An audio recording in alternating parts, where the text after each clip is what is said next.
Hey, it's Matt Pinfield. It's KLOS New and Approved. My guest is Michael Poulsen of the band Volbeat, who made arguably one of the best albums of the year. Love this record. It's called Servant of the Mind, and it's their 8th record. Michael, it's good to see you. How you doing, man? I'm good. How are you? I'm doing really well. I know that during the tour recently, that Joe had gotten your drummer had gotten COVID. But are you using a backup drummer? Are you using John, who was in Slayer for a while now? Is that who's doing it? Our original drummer John Larson is back again. Good. It was very early on this tour. Suddenly, John got hit by COVID, and we have to, get him out of the building, and then get him into a hotel. And he was there for 6-7 days or something, 5, 6, 7 days. And the worst thing is always to cancel shows because you really don't want to let down the fans. But at the same time, John is the original drummer, and he played every single Volbeat show that's ever been. So we were like, okay, what are we gonna do? Are we gonna cancel some shows, or are we going to see if we can come up with a plan B? And the plan B was, to see if we could come up with a drummer that could learn like 16 Volbeat songs in less than 24 hours. And John Deddy was the guy, and we called him up, and he was very excited about it. And he's a very good friend of ours for a very long time. And he always said, if I can ever help you guys out, just call me. So that's what we did. And I don't know how he managed to pull it off, but he learned those 16 songs within 24 hours. And he did very well. I believe he ended up playing 3 or 4 shows. I don't recall now, but I do think it was 3, maybe 4. Yeah, it's amazing. I mean, I got to see the show you guys did at the Hollywood Palladium, and what a great show that was too. Thank you. And people here in LA were so excited you guys were back in town and, ready to see some rock. You know what I mean? So it was just such a great vibe in the venue that night. I wanted to tell you, Michael, talk to me about making this the 8th album, Servant of the Mind, and obviously after doing that last long tour before all the COVID stuff went down, tell me about the recording of the record. I know that you had quite a few songs written for it, and then wrote quite a few songs during that period of time, right?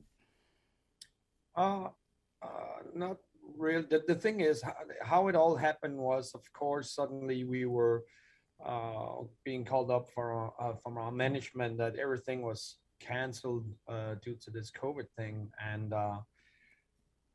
we were just waiting for some time. So maybe it was a couple of months. And then the next call was like, okay, this is not going to happen. And we don't know when you guys are going to tour again.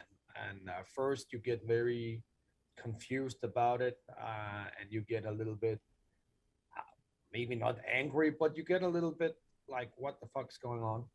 And then after that, you're being more concerned about the whole situation, because it's, you think about family and friends, and so basically just life. And there was no reason for us just to sit at home doing absolutely nothing. Even though I'm a busy guy when I'm home, I do have what I call office time with Volbeat, but I also have 2 kids, so I was enjoying actually being home and being full-time dad, and driving my daughter to kindergarten and the daycare, and picking her up again. And so I feel good just being dad. But at the same time, I had so much energy, and that's the energy I normally use being on stage and touring. And when I talked to our management, Q Prime, I was just saying out of nowhere, okay, I'm just going to write a new album. And they said, that's the best idea we ever heard. We think you should do that. And I was like, oh, wait a minute, what did I just say? Because it felt like we just closed the door for, the Rewind Replay Rebound album. But you know what? I said, let's see what happens when I pick up the guitar. And I picked up the guitar, and I don't know what happened, but I was so inspired, and I just kept writing. And very quickly, we had a whole album. I could. What I felt good about was I could stay at home and just writing. Don't have to leave home, or being on tour and come home and pick up material again to see if it works. So I just started writing, and I hooked up with John and Casper a couple of times in the rehearsal room when we could, and it went quite fast. Then not even 3 months has passed, and then we had a whole album. And I was like, you know what? Let's just hit the studio. And Rob was being in New York, so there was no way for him to be able to fly to Denmark because of the COVID rules and everything. Um, so this time we just had to do it the way that we did it back in the days, and that was actually, we were very quick about writing, we were very quick about recording, and I laid down all the guitars, and that's what also happened this time in the studio. I put down all the guitars, wrote all the material. The only guitars that I didn't record was the solos, but every theme, leads and stuff, the rhythm guitars is me, but all the crazy solos, that's the magic hands of Rob. And we only ended up using 2.5 weeks in the studio. Then everything was recorded, all the drums, all the vocals, all the guitars, everything. And it kind of felt like how we did it back in the days, and it was great fun, very inspired. And for some reason, it felt like we were being 17, 18 years old again. And when you're in that bubble, you should be very quick about it, because when it comes to reality, you feel quite old again very fast. Yeah. So yeah. So and Jacob Hansen, our producer, he was also blown away, and he said, wow, this feels like how we did it back in the days. It definitely has a fresh energy. It truly sounds like Volbeat, and there's a lot of signature in it. And I can only say that we had an amazing time in the studio. And when the whole thing was done, we sent it over to Rob so he could put down his solos. So Rob recorded his solos somewhere in New York, and I think Rob has been playing some of the best solos ever in Volbeat. And I really like that everybody in the lineup really did amazing, and we're very proud of the album. Yeah, I mean, the songs are so great on there. When we got a small taste, obviously, when the first couple of tracks were released, Wait a Minute, My Girl was just, I mean, that exploded out of the radio. So just such a great song. It's short, sweet, but it's got the punk and metal energy in it, and it's got a little bit of everything. And one of the things I loved, even when you do live, is I love that you had the classic piano and saxophone in that song. I thought it was cool, and I felt like asking you this because I know what a fan you are of all music, like from Elvis to rockabilly to the punk stuff that came out years ago to metal, everything. And it incorporated to me everything in that 2.5 minutes, that track. Tell me about writing that song. Did that song come quickly to you? It was a song that's, well, first of all, thank you so much for your compliment. I truly appreciate it. But that was a song that was kind of already almost written. I was flirting around with the song on the past record. So it didn't take me that much time to finish it up. And it was at a time where, we just wanted to release a song so the Volbeat fans and listeners out there could hear that we were still, around. And we just wanted to release a song that had that good vibe, good positive energy. It had the smell of summer. So why not release it during the summer? And that's what we did. And people loved it. It has that 50s, 60s element and that punk feeling that you're also talking about. So a great combination of different styles, but also very much a Volbeat signature. And the other song, Dane Farrell, where we have this guest singer Stine Bamsen from Alphabet. That was also a song that was uh, I had been working on for actually the past record, but never quite managed to finish it up. And I was already done writing the album until my fiance actually asked, "What about that song you talked about maybe bringing in Stine Bramsen?" And I said, "Yeah, I still have that somewhere, but I couldn't finish it up." And she said, "You know what? I think you should finish that song because it's a great song. It will make a great contrast to all the heavy stuff that's on the record." And say, "Yeah, but that's the thing. I'm a really heavy mode this time." So, but you know what? I went to the basement, picked up the guitar, and within a half hour, I was done, and it was really, it sounded amazing, and Stina did an amazing job. And so those two songs were released during the summer because it has that kind of summer energy. And we were thinking, should we include them on the coming album because they kind of stands out because they're a little bit more in the pop rock genre.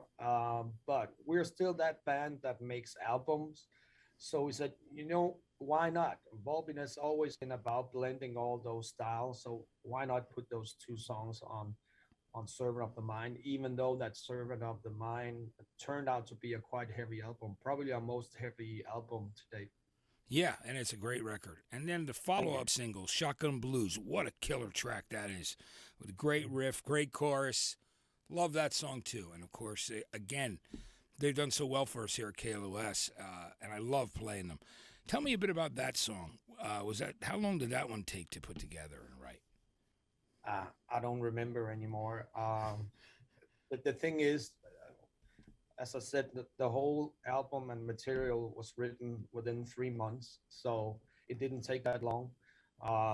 And most of the songs that I really like, are the songs that doesn't take that long. Because if you sit around fooling around too much with a song, sometimes you end up with something that where you come a little bit too far away from what you started with the essence of the song. So I can honestly not tell you how long it took me, but probably I probably wrote it within a couple of hours or something. Yeah, I think you're right about that. Sometimes when people spend too much time on a song, you're right. It sucks the urgency and the soul out of it because they overthink exactly. it and keep going back overthinking Exactly. it. It loses its original vigor. Exactly. That thing. And that's the whole key about this. The whole keyword about this record. We didn't change anything, so it was like we kept this as fresh as it was without changing anything, without putting too much layers in the studio. And it was like normally I can easily skip around 20 to 25 songs before I find those maybe 12 to 13 songs you put on an album. But this time we didn't skip anything. I think we skipped maybe one song or something. We kept everything fresh and just stayed in one bubble until we had all the songs that we needed. And I think you can hear that. It's everything. It's very sharp and fresh, and there's not too many layers. It's straight from the hip. Yeah, it's great. It's cool you were talking about being a dad, and let's speak. Your musical taste. The thing that always fascinated me about the band and about you, Michael, was just how many different things you loved, and you hear all those things in there. But what was the first music that you were listening to when you were a kid? And did your parents expose you to it, or how did you find out about like the real '50s rock and things like Elvis and all the legendary rockabilly guys? Tell me about how you discovered that. That was definitely my parents. They were constantly listening to the 50s music, and especially a lot of Elvis. There was a lot of Little Richard, Fats Domino, Kyle Perkins, Johnny Cash, and also a lot of artists who were standing in the shadows of those legendary performers. So the 50s music was something that was always in the house. And so I grew up with that kind of music. And when I moved out of the house, I just started to collect those records.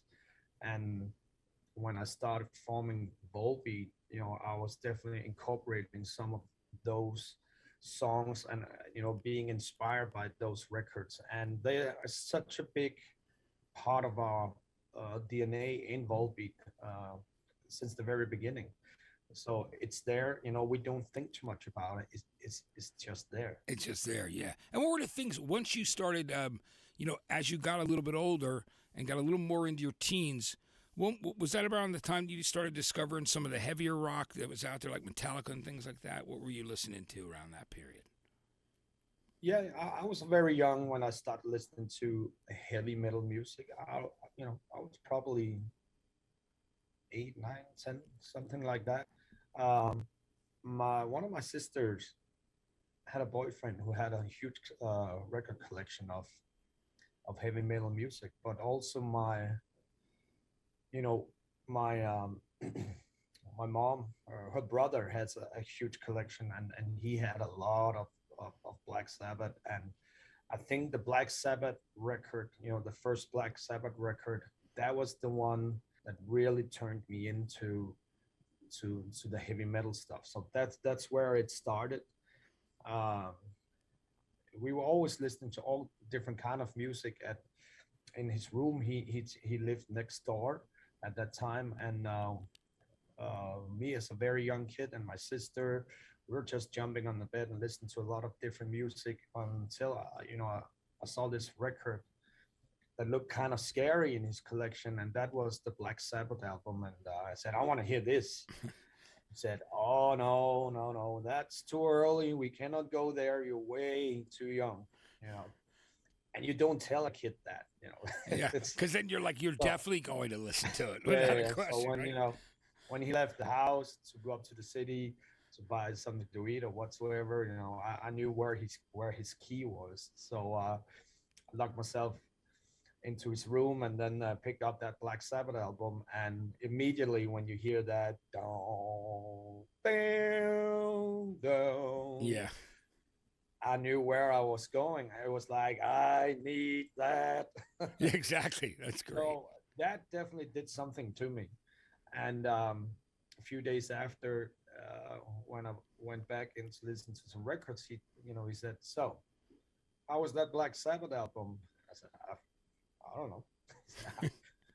I can see you've been here, so how was it? He said, it's the best thing in the world, So he said, okay, you'll get this record. Don't tell your mom and dad, because I still think you're a little bit too early for it. It's going to be a secret. Don't play it backwards. Satan will haunt you. And I was like, really? Oh, here we go.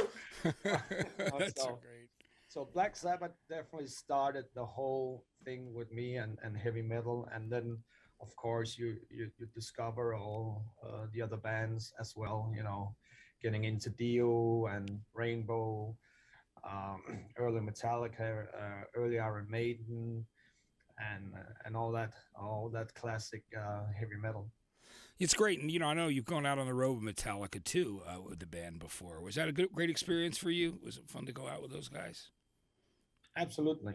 We owe a lot to Metallica. They've been, for many years, been very kind to get us on tour. I don't even know how many times we've been on tour with Metallica. They've been so kind to bring us on a lot of the American tours. I also believe that we actually toured with them in Europe, but they've been very, very good to Volbeat, and very thankful. And of course, they have been a huge inspiration for Volbeat since the very beginning, and you can obviously hear that in the Volbeat music. Absolutely, which is great. Talk to me about this tour with Ghost, because it's when I found out you guys were going together, I thought it was a really cool idea. How's that been so far? The shows has been amazing, really great shows. A lot of people are showing up, which is great. So yeah, as I said, the shows has been great. Feels good to be back on stage, and we're having a good time. It's great. I got to ask you this, Michael, because one of the things I also loved when I came back to your dressing room, you were opening for Five Finger Death Punch. You were on tour. You were playing in New Jersey at the Barclays Center years back.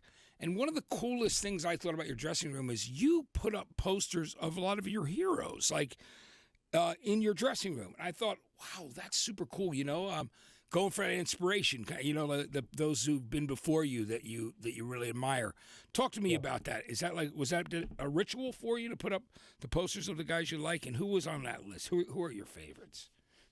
It was at the time we had an assistant who thought that was a really cool thing to do, and suddenly we just walked into our dressing room, and it felt like walking into your own, room at home when you lived with your parents. It was like, oh my God, this is great, and we basically told them to do that every time we came back to our dressing room to another city.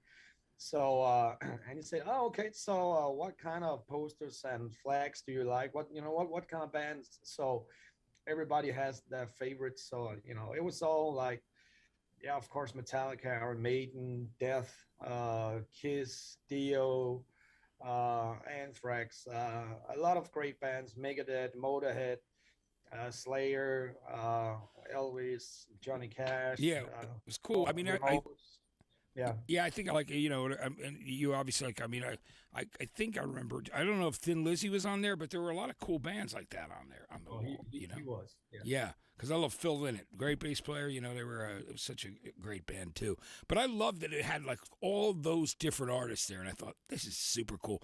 And even Social Distortion, from Mike Ness, which was cool as well. Absolutely. Yeah, big fan.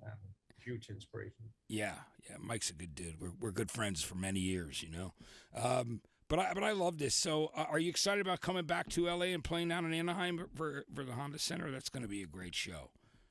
Absolutely. It's going to be great, and of course, we're very much looking forward to play the show. And every show is great. We look forward for every show. It's great to see the fans. It's great to see them happy. And we're here to bring them the Volbeat music. So, stay tuned.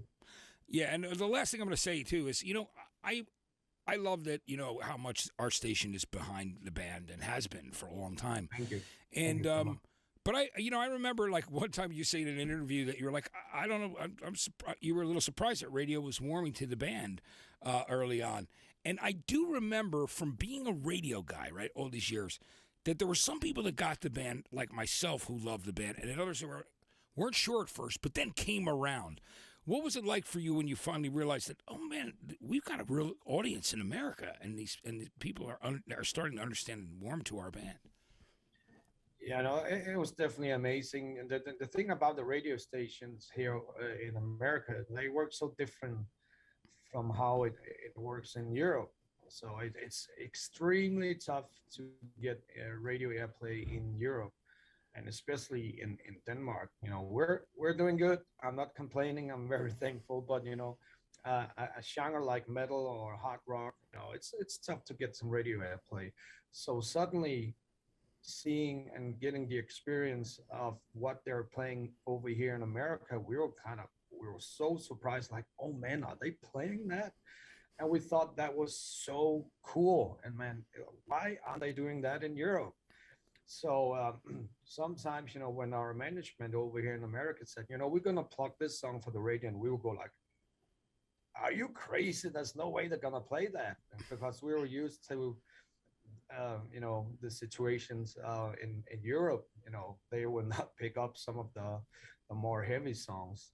They will pick up more some of the soft songs. But, we quickly get the experience of how different that thing works. And so we're very thankful that all the radio stations over here, are picking up the Volbeat music. And it's great to see and hear that they're playing the heavy stuff.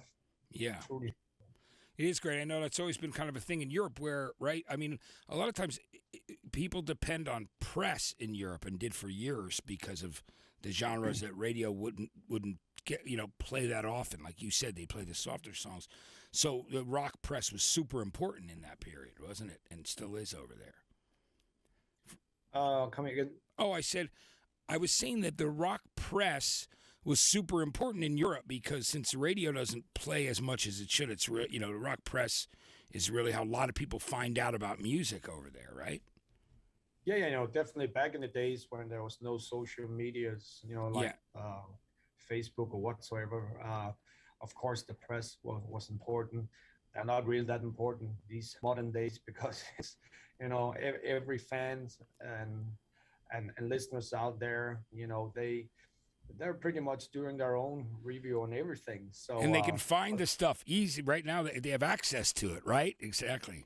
yeah, exactly. So it was more a thing back in the days where people had to rely on the press. They don't have to do that anymore. Yeah, because people are doing it for themselves, which is really cool, Exactly. But Michael, thank you. I really appreciate you taking the time today, man. It's great to see you again, and I'm really happy the album is doing so well. And again, it's been you've been on the top of the charts over here on our show and on the station, and it's always great to hear it on the radio. It just sounds so good, man. So I look forward to seeing you guys in the next week or so. All right.